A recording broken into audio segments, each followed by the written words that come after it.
যোৱা পৰহি মই ফেচবুক লাইভত এটা কথা উল্লেখ কৰিছিলোঁ যে অসম চৰকাৰৰ তৃতীয় আৰু চতুৰ্থ শ্ৰেণীৰ যি পৰীক্ষা হ'ব তাত আমি লোকসেৱা আয়োগৰ আৰ্হিত প্ৰিলিমছ আৰু মেইনছ আমি অনুষ্ঠিত কৰিম।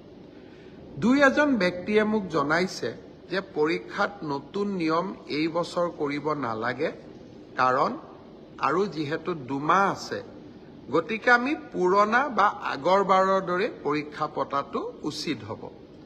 আমাৰ চৰকাৰখনে সদায় ৰাইজৰ কথা শুনিবৰ বাবে চেষ্টা কৰে, কাৰণ আমি বিশ্বাস কৰোঁ লাও যেনেকৈ পাতৰ তলত থাকে, চৰকাৰো ৰাইজৰ তলত থাকে, ৰাইজৰ ঊৰ্ধত নহয়।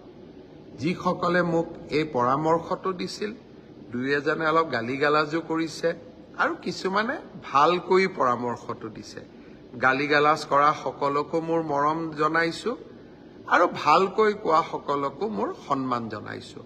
আপোনালোকৰ পৰামৰ্শ অহা 2-3 দিনত আমি বিবেচনা কৰিম আৰু যিহেতু পৰামৰ্শটোত মেৰিট আছে যে হয় 2 মাহ থাকোঁতে পৰীক্ষাৰ পেটাৰ্ণ এটা সলনি কৰিব নালাগে, বিষয়টো আমি ডেফিনেটলি আমি বিবেচনা কৰি অহা 2-3 দিনতে আপোনালোকক ইয়াৰ সিদ্ধান্তৰ বিষয়ে মই অৱগত কৰিম।